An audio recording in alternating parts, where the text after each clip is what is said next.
A bustling department store in one of the largest cities in the world. 1,500 people are crowded inside. Suddenly, a huge shockwave erupts from the top floor. In less than 20 seconds, the entire store crashes to the ground. And all that remains is a massive pile of twisted steel and concrete. More than 500 people are dead. The tragedy stuns the nation, and the public demands answers. Now, one man must find out what caused this catastrophe.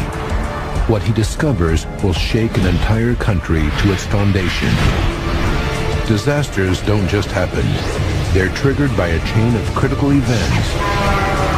Unravel the clues and count down those final seconds from disaster.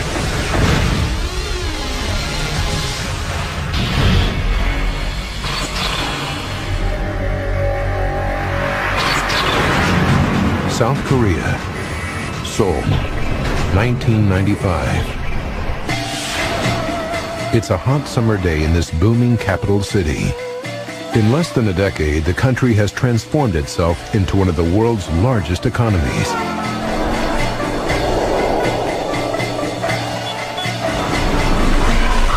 The sudden wealth has led to a massive increase in construction. In Seoul, at least 10 high-rise buildings go up every week. But a shadow looms over this nation.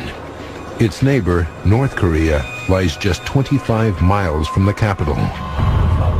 Close enough to put Seoul within range of artillery shells from one of the last surviving hardline communist countries. The relationship between the two has been violent for a long time. In 1983, North Korean militants detonated a bomb, killing 17 South Korean officials. 4 years later, the communists are accused of destroying a South Korean airliner in flight, killing 115. June 29th, 7 a.m. Seoul's 10 million residents start another busy day. Among them is 19-year-old Park Sang-hyun. Park's dream is to be a school teacher, so to pay for her tuition, she works as a shop assistant.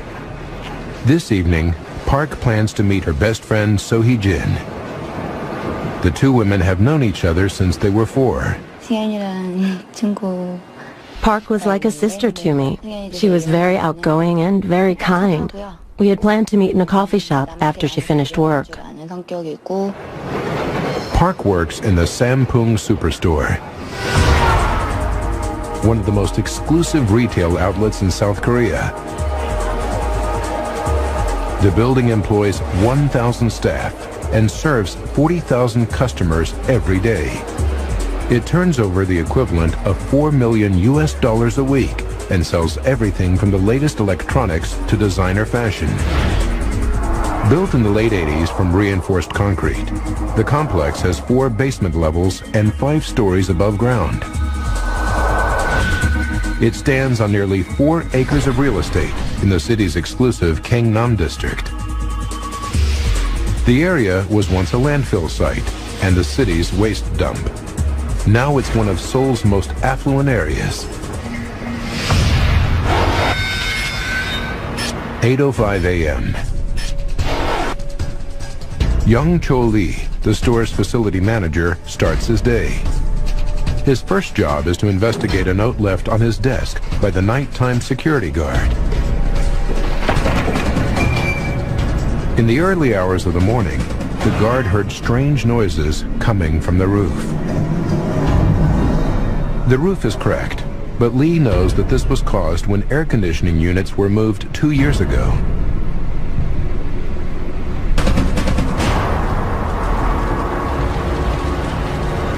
Building safety is a major concern in South Korea. The country has recently been shocked by several tragedies. 2 gas explosions and a bridge collapse have killed nearly 150 people. In all 3 cases, poor building practices were to blame. In the aftermath, the nation starts to question the price of their economic growth. So the state puts into place a series of rigorous inspections for all public buildings to restore confidence. Sampung has just passed its regular safety inspection. 10:02 a.m. Park is already busy at work in the children's clothing department.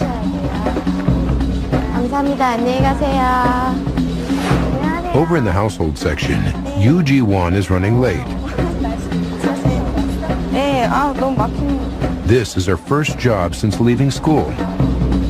And like most teenagers, she'd much rather be doing something else. Being a sales assistant is boring. It's tiring standing for so many hours. Park and Yoo work on the same floor, basement level 1. 5 stories above them, on the top floor, there are 8 restaurants. One of these is the Chunwon restaurant. It's popular for its traditional Korean dishes. Inside, facility manager Mr. Lee is dealing with another problem.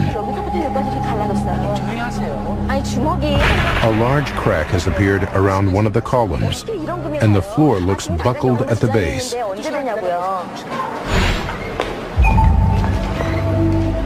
Lee decides to close the restaurant. Construction signs are put up, and access to the area is blocked off. Gossip spreads quickly in Sampung, so Lee cautions the restaurant's workers to say nothing. As midday approaches, the store gets busy. Then, customers on the 5th floor hear a disturbing sound.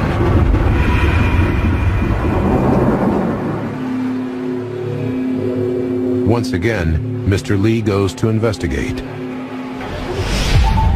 Down in basement level 1, Yoo starts to feel the building vibrate.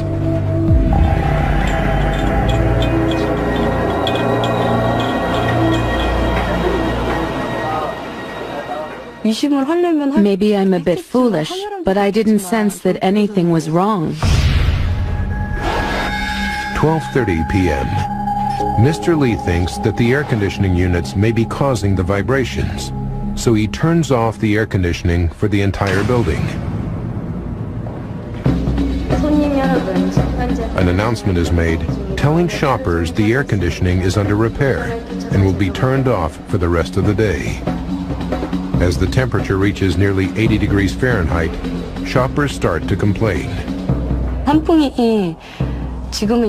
Customers are getting angry.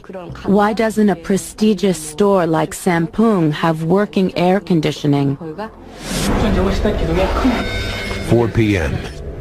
Behind the scenes, facility manager Mr. Lee briefs the superstore's owner about the cracks in the restaurant, which have widened to 4 inches since the morning. Also present is Hak Soo Lee, the structural engineer. Soo Lee built the complex, and he recommends closing the store for urgent repairs. The owner refuses. He's adamant that the store stay open for shopping to continue. Beneath the restaurants on the 5th floor, workers are worried that something is seriously wrong. Facility manager Mr. Lee attempts to reassure the staff. But rumors that the building has a problem are spreading.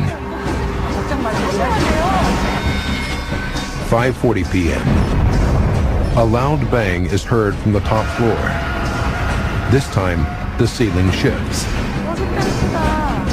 Unknown to Park, Yoo, and more than 1,500 other people, the building is on the verge of catastrophe. Shoppers and staff at the Sampung department store have been hearing loud bangs coming from the top floor. Rumors are rife that the building is in trouble. It's 5:45 p.m. and the complex is packed with shoppers. With no working air conditioning, Park Sang-hyun is suffering from the heat. The temperature has reached nearly 90 degrees Fahrenheit. Household department assistant Yu Ji-won is also overheating. She goes to the restroom. Washing my face and arms in cold water is all I can do to keep myself cool. Then, at 5:47 p.m., another, even louder bang roars out from the top floor. But 5 stories below, Yu and her co-workers feel nothing. At 5:52 and 30 seconds, a massive shockwave rocks the entire building. Emergency alarms go off. On the upper floors, staff and customers panic and run for the exits. In the basement, Yu Ji-won realizes something is seriously wrong. 쿵소리가 나요. 멀리서. 어딘가에서 아무튼 멀리서. Suddenly, I hear a loud boom sound in the distance. 쿵쿵쿵쿵 이렇게. 그러면서 그 쿵쿵쿵쿵 하면서 이게 흔들리는 거죠. The sound gets closer and closer, 처음에 얘기했던 대로 and now the building is shaking. 이렇게. The 5-story superstore starts to crumble.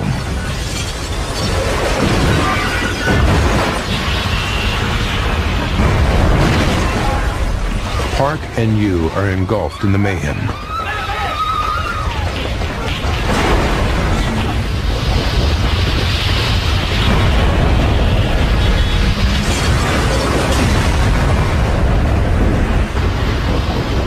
In less than 20 seconds, the building crashes to the ground. As the dust settles, it becomes clear the entire superstore has collapsed. What was once a symbol of Seoul's economic prosperity is now just a massive pile of twisted steel and concrete. Smoke seeps from the wreckage, and 1,500 people are trapped. Within minutes, rescue teams, police, and fire crews drag the dead and injured free of the wreckage. Television crews broadcast the tragedy live to the nation. South Korea has never witnessed a peacetime tragedy on this scale before. The death toll will be massive.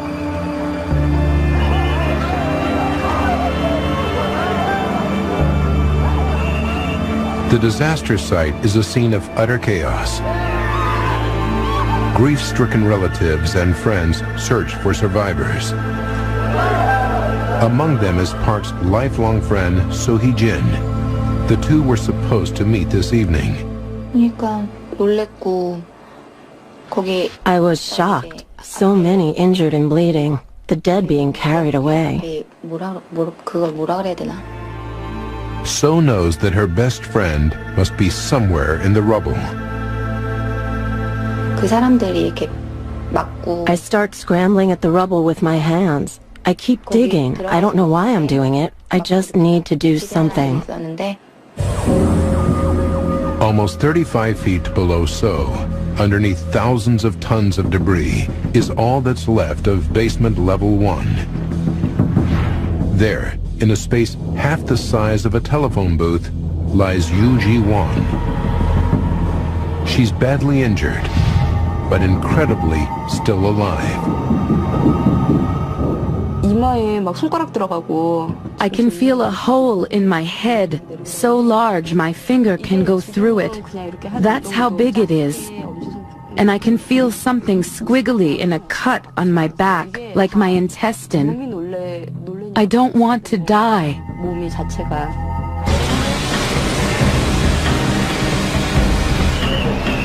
The scale of the rescue operation is massive.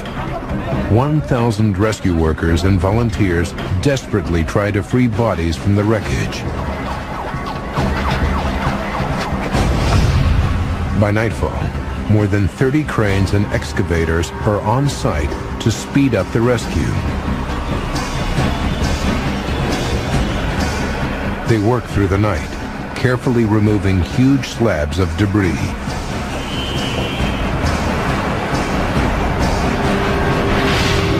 By morning, more than 200 people are rescued. But 44 are dead, and more than 600 others are missing. Thousands of tons of concrete and steel hang dangerously over the site. Many bravely risk their lives to free victims. The north face of the building is tilting and could fall at any moment. By the end of the second day, the danger is just too great, and officials are forced to abandon the search for survivors. More than 500 relatives take to the street, pleading with officials to resume the rescue. In the protests, fights break out with riot police. Calling off the search now would be a death sentence for you and countless others trapped in the wreckage. You're watching Seconds from Disaster. A massive rescue effort stalls at the site where the Sanpung Superstore once stood. Relatives demand that the search continue. By the morning of the third day, engineers stabilize the north wing with cables, and the rescue operation continues. For Yu Ji-won, trapped for over 72 hours, her chances of survival are dwindling. I think a lot about the short life I have had. All of those close to me, my friends, and especially my mother.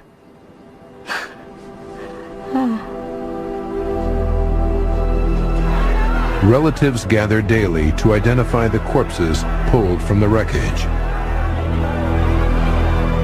Park Sing-hyung's friend So is there. She sees a photo that strikes fear in her heart. The picture shows a decapitated corpse. It is wearing the same ring Park had on. I pray it's not her.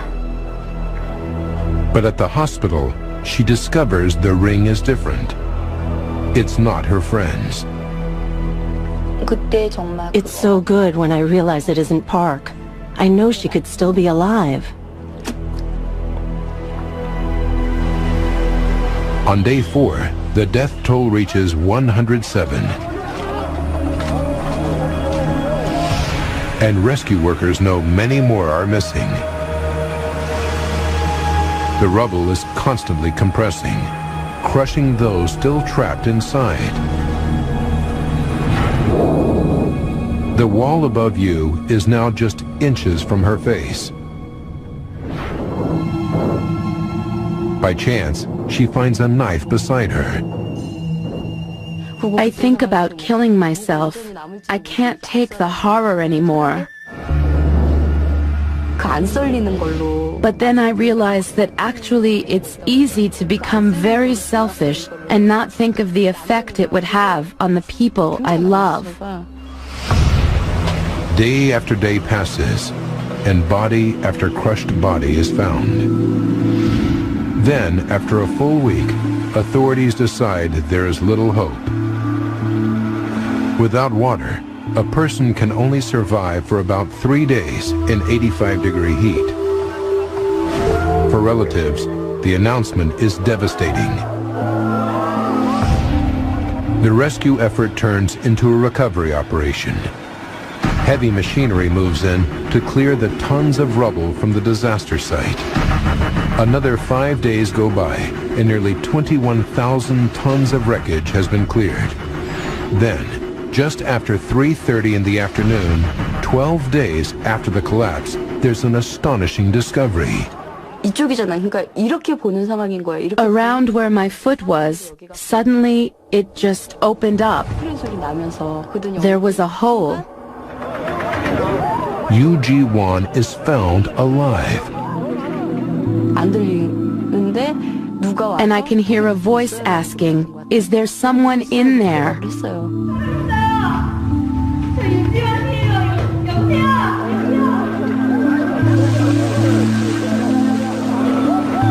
Yu has survived in a space barely larger than her body. She has spent 285 hours trapped in searing heat, drinking rainwater to stay alive. 행복한 거에 I can't really explain it, but it's just happiness. 근심을 날려버리고 I feel like I'm flying, 근데 뭐라 그래? that I'm freed from everything. 나왔고 이제 내 소재도 알고 내가 누군지도 알고 Everyone knows who I am. And even if I die now, everything I've worried about has been taken away. 죽어도 이제는 더 Yu is rushed to the hospital and put into intensive care. She has lost more than 10% of her body weight, but her injuries are relatively minor. In total, 937 people are seriously injured. 502 have perished. Grief turns to anger. Why did a modern reinforced concrete building that stood for over 6 years collapse? What kind of catastrophe could raze it to the ground in less than 20 seconds? And who, if anyone, is to blame? Now, by rewinding the events of that day and by going deep into the investigation, we can reveal exactly what caused the worst building collapse in South Korea's history.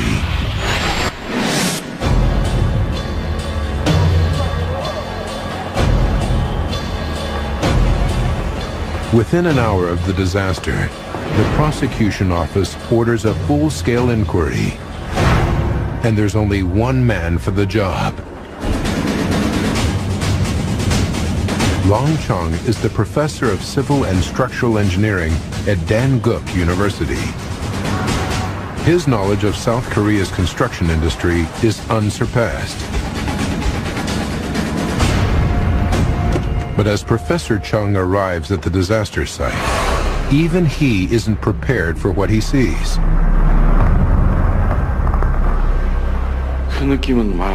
It's impossible to describe what I feel. So many people are crushed in the rubble. It's a huge shock. Chung knows that to cause this level of destruction, something devastating must have happened. I've never seen a building collapse so completely. It's utter chaos. He resists the urge to jump to conclusions, but one theory seems fitting right away. Sampung could be the latest gas-related disaster. In the last 8 months, South Korea has been rocked by 2 massive explosions caused by leaking gas. The most recent was at Daegu subway in Seoul. The blast killed over 100 people and injured 140. The scenes look all too familiar. I'm 80 to 90% sure a gas explosion is responsible for this disaster. Chung knows one thing will prove if gas is to blame. Fire. Gas explosions have a distinct signature. They almost always produce an inferno. But although parts of the building are ablaze, thick smoke isn't the evidence Chung needs. The fire is not from the blast, but from gasoline burning in the cars that have been crushed in the basement. Unable for now to prove the gas theory, Professor Chung considers a more sinister cause, a terrorist bomb.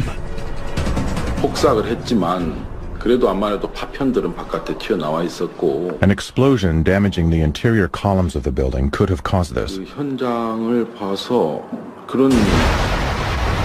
North Korean militants are the obvious suspects. 2 previous bombings have killed 136 innocent people. But a terrorist attack in the heart of the capital would be a horrifying new strategy.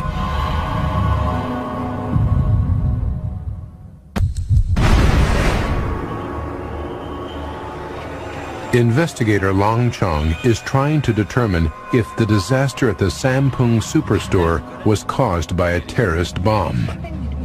It bears a striking resemblance to another shocking event in the U.S.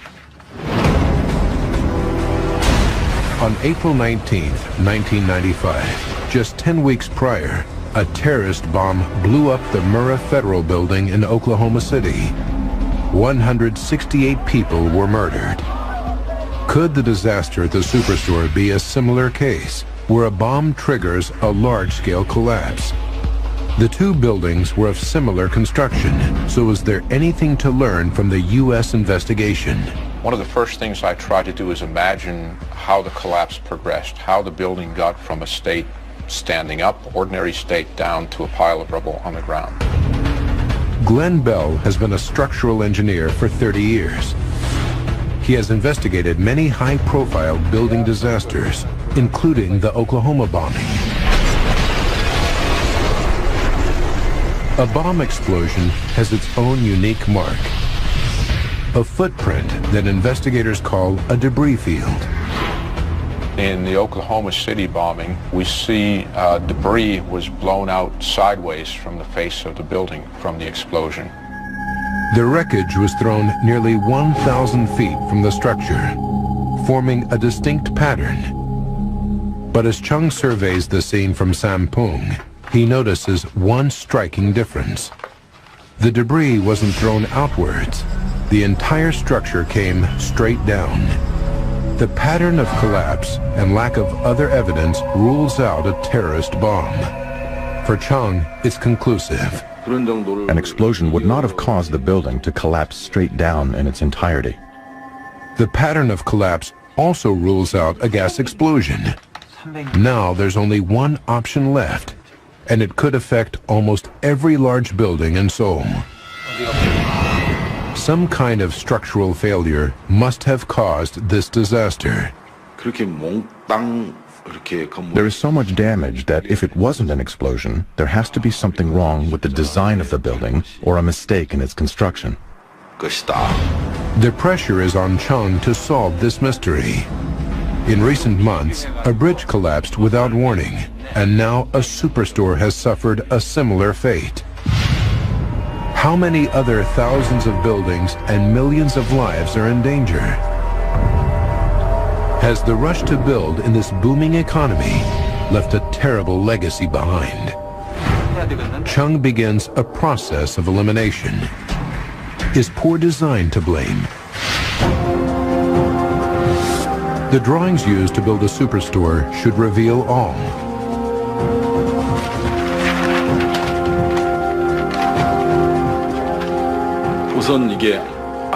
The drawings show the superstore was built using a technique called flat slab construction. Flat slab construction is a common way to build multi-story buildings.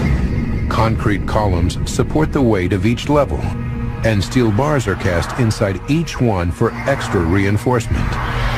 More steel is used inside the floor slabs to strengthen them. So far, all is well. I can find nothing strange from the drawings to suggest that poor design caused this disaster. Although there's nothing wrong with the basic concept, the architect's original drawings are only half the picture. To actually build a structure, an engineer calculates the size of the columns and slabs required, then feeds this information back into the final design. Trained investigators know that this last phase is where mistakes can be made. As Chung compares the engineer's calculations with the architect's drawings, he finds a disturbing discrepancy. I notice the diameter of the columns is reduced on the drawings. When I see this, I immediately know that something's seriously wrong. The columns needed to be 80 centimeters in diameter. On the drawings, they're only 60. The question now is, how was the building actually constructed? Could it be a mistake on the drawing board? The only way for Chung to find out for sure is to go back to the scene and measure the actual columns. At the disaster site, he confirms his worst fears. The diameter of the columns has been reduced to 60 centimeters. It's disturbing, but it's not the answer to the mystery. Standard engineering practice would have ensured that the building was safe. Every building is designed to have a safety tolerance. We build in a margin of safety to protect the structure, but more importantly, to protect the people from harm. Sampung was engineered to be 2.5 times stronger than needed. Even though the mix-up over the column dimensions reduced this by half, there was still a healthy safety margin. There must be something else. Chung orders his investigation team back to the disaster site to look for more clues. There, they find another error. The reinforcing steel bars that strengthen the concrete floor slabs are in the wrong place. They should be 5 centimeters from the top of the slab, but they're 10 centimeters. This tiny detail is of crucial importance. The repositioning of the steel by about 5 centimeters may not sound like very much to the layperson, but it's critical because effective lowering the steel is very much like making the slab thinner. This mistake weakens the slab by 20% at the most vital part of the building, the point where the floors connect to the columns and the stress is transferred to the ground. It's still not enough to cause collapse, but the errors are adding up.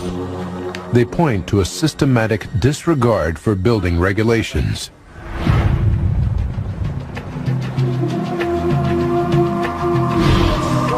Chung directs his suspicion toward Sampung's managers, who all survived the collapse. South Korean law enables the prosecutor's office to arrest the owner, chief architect, CEO, and facilities executive under suspicion of professional negligence. Then, Professor Chung interrogates them.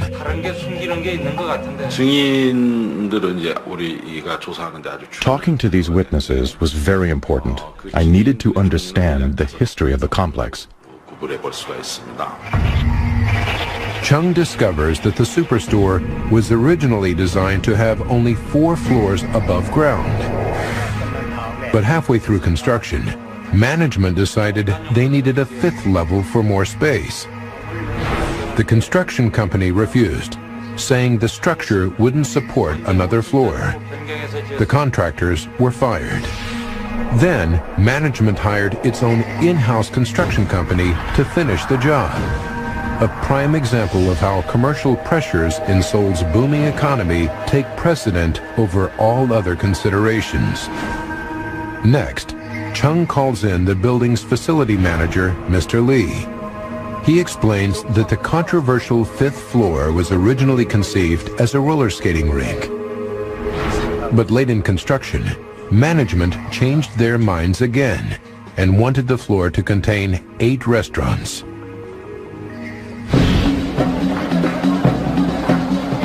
In Korea, diners traditionally sit on the floor, so restaurants install floor heating. To fit this heating, the floor must be thickened, which adds to its weight.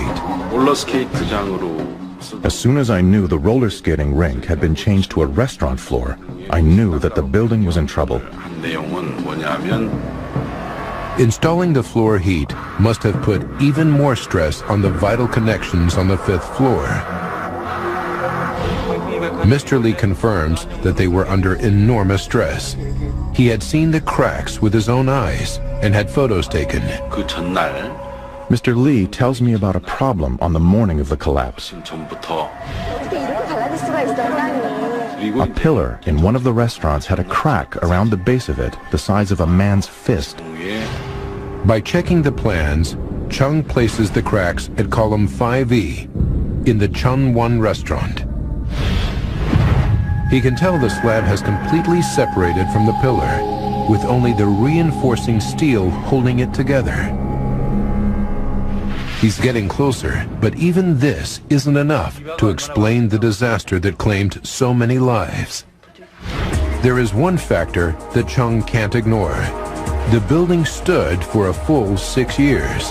Hundreds of thousands of people came and went, shopped and dined in its nearly 8 acres of retail floor space. Something must have happened after the building was completed. Something that pushed it over the edge. There always exists a critical point. If you go beyond that point, the building collapses. Chung's team scrutinizes the building's history. It's painstaking work, but even the slightest anomaly counts. Finally, Chung gets a lead. 2 years before the collapse, 3 large air conditioning units on the roof were moved because neighbors on the east side complained that they were too noisy.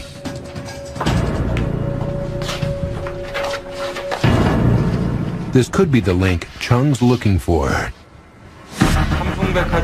He interviews facility manager Mr. Lee again. The facility manager confirms the air conditioning towers were moved. He has photographs showing this.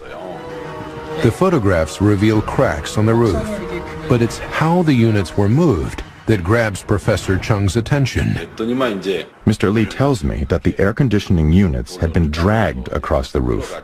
This is very worrying.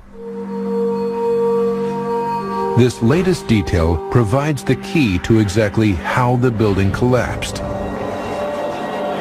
As a direct result, Professor Chung's investigation will call into question the safety of almost every building in South Korea.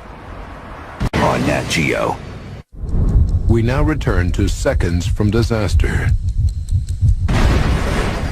Investigator Lan Chung is on the verge of solving what caused the disaster at the Sampung department store. 2 years before the collapse, 3 large air conditioning units were dragged across the roof. A terrible mistake that made the entire roof unstable.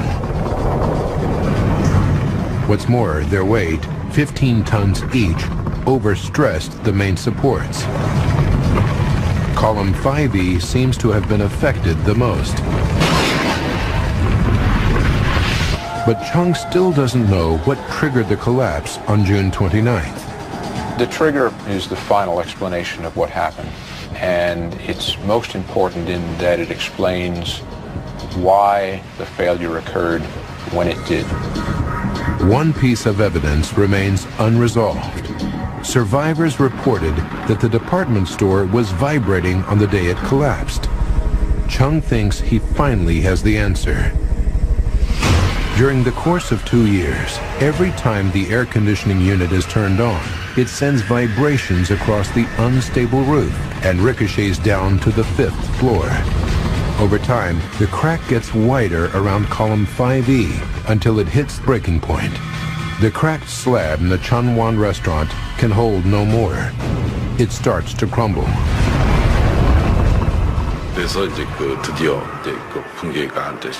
That's where it started. That's where the crack got bigger and set off the progressive collapse. Now, by rewinding the events leading up to that fateful day, and by following the evidence uncovered during the extensive investigation, we can finally reveal how the Sampung Superstore collapsed. 1993, 2 years before collapse. The Superstore's 3 air conditioning units are repositioned, put on rollers, and dragged across the roof. Cracks form in the roof slabs, and the main support columns are forced downward. Column 5E takes a direct hit, and cracks appear where the column meets the 5th floor. June 29th, 1995. Less than 8 hours to disaster. Facility manager Mr. Lee is called to the Chunwon restaurant to examine a large crack in the floor. Unknown to Mr. Lee, vibrations from the air conditioning units are radiating across the cracked roof and down through column 5E to where it connects to the 5th floor slab. The fracture in the Chunwon restaurant opens up. 5 hours to disaster, and the first of several large bangs erupts from the 5th floor. The vibrations from the air conditioning units forced the crack to widen even further. After reports that the entire building is vibrating, Mr. Lee turns off the air conditioning. But it's too late. The crack in the Chunwon restaurant has grown to 10 centimeters. 52 minutes to disaster. Sampung is packed with shoppers. 20 seconds before disaster, a massive boom sends shockwaves through the building. Panicked shoppers run for their lives. The 5th floor slab around column 5E finally gives way.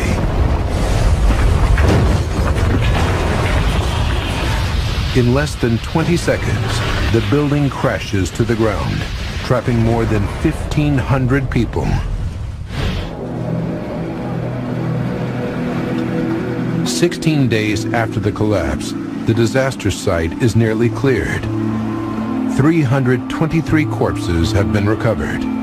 But amazingly, beneath the rubble, one person is still alive. It's 19-year-old Children's Department assistant Park Sang-hyun. I hear loud machinery above my head and I think, this is it. I'm going to die. I start banging with all my might. The machines stop and I hear a voice call out, "Is anybody down there?" Park has been trapped for 377 hours in complete darkness. Incredibly, apart from a few scratches, she is unscathed. All I could think is, now I am saved. I am going to live. TV crews broadcast the event to a stunned nation. But no one is more shocked than So Hee-jin. 너무 좋았죠. 너무 좋았고. It was incredible. Incredible. 들었었어요. 혼자. Even though everyone around me told me she was dead, only I kept on believing until the end. I couldn't stop crying. 그런 생각 들었었죠. Park is rushed to the hospital, her eyes covered to protect them from the light they haven't seen for so long. Her best friend So helps nurse her back to health in the hospital. Although I suffered, I just think I am very lucky to have survived.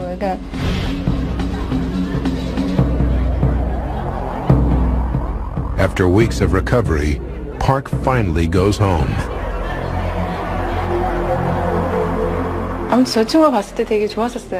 I feel so bad that So suffered so much. I really love her. Professor Chung's investigation blamed the collapse on human ignorance, negligence, and greed. On December 27, 1995, after months of public demonstrations, Jun Lee, the owner of Sampung, was jailed for 10.5 years after being found guilty of criminal negligence. His son, the CEO, was jailed for 7 years for corruption and accidental homicide. It is totally unacceptable that the Sampung department store collapsed. It was so unfortunate that so many mistakes were made in one building. Even if just one of the people involved had not made one of the mistakes, this disaster would never have happened. The final verdict had an enormous and lasting impact. Following further investigations, widespread corruption and fraud were discovered at Sampung. 21 others were found guilty, including 12 city officials. In the aftermath, rigorous government building inspections took place across the entire country. What they uncovered was beyond belief. 1 out of every 7 high-rise structures needed rebuilding, and 4 out of 5 needed major repair work. In all, 98% of South Korea's buildings were affected, and just 1 in 50 was deemed safe. 솔직히 사람들이 딱 한 가지만 지키면 되거든요. If there's one thing I take away from this, it's that if you build a building, build it for your family or those you love. With that mindset, this disaster would never have happened.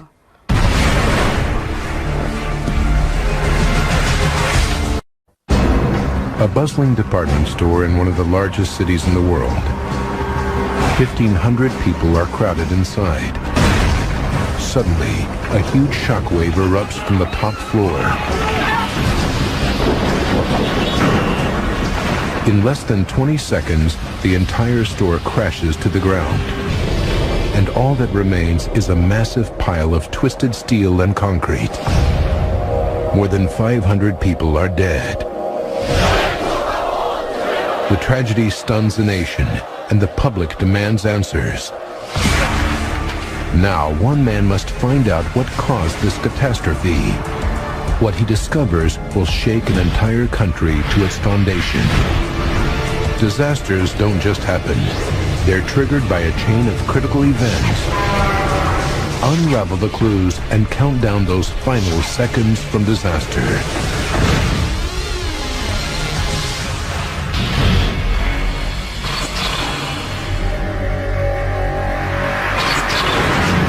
South Korea, several tragedies.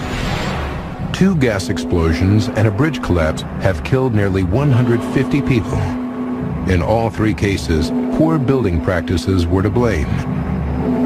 In the aftermath, the nation starts to question the price of their economic growth. So the state puts into place a series of rigorous inspections for all public buildings to restore confidence. Sampung has just passed its regular safety inspection. 10:02 a.m. Park is already busy at work in the children's clothing department. 감사합니다. 안녕히 가세요. Over in the household section, Yoo Ji-won is running late. 네, 너무 막힌. This is her first job since leaving school. Unlike most teenagers, she'd much rather be doing something else. 일하는 거 재밌는 사람 많이 없잖아요. Being a sales assistant is boring. It's tiring standing for so many hours. Late 80s from reinforced concrete. The complex has 4 basement levels and 5 stories above ground. It stands on nearly 4 acres of real estate in the city's exclusive Gangnam district. The area was once a landfill site and the city's waste dump. Now it's one of Seoul's most affluent areas. 8:05 a.m. Young Cho Lee, the store's facility manager, starts his day. His first job is to investigate a note left on his desk by the nighttime security guard. In the early hours of the morning, the guard heard strange noises coming from the roof. The roof is cracked, but Lee knows that this was caused when air conditioning units were moved 2 years ago.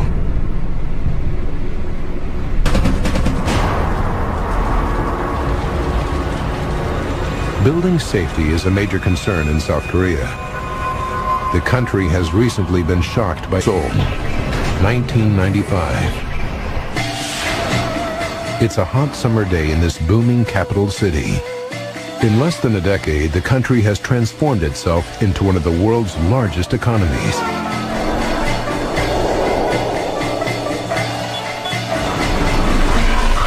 The sudden wealth has led to a massive increase in construction. In Seoul, at least 10 high-rise buildings go up every week. But a shadow looms over this nation. Its neighbor, North Korea, lies just 25 miles from the capital. Close enough to put Seoul within range of artillery shells from one of the last surviving hardline communist countries. The relationship between the two has been violent for a long time. In 1983, North Korean militants detonated a bomb, killing 17 South Korean officials. 4 years later, the communists are accused of destroying a South Korean airliner in flight, killing 115. June 29th, 7 a.m. Seoul's 10 million residents start another busy day. Among them is 19-year-old Park Sang-hyun. Park's dream is to be a school teacher, so to pay for her tuition, she works as a shop assistant. This evening, Park plans to meet her best friend So Hee-jin. The two women have known each other since they were 4. Park was like a sister to me. She was very outgoing and very kind. We had planned to meet in a coffee shop after she finished work. Park works in the Sampung Superstore, one of the most exclusive retail outlets in South Korea. The building employs 1,000 staff and serves 40,000 customers every day. It turns over the equivalent of $4 million a week and sells everything from the latest electronics to designer fashion. Built in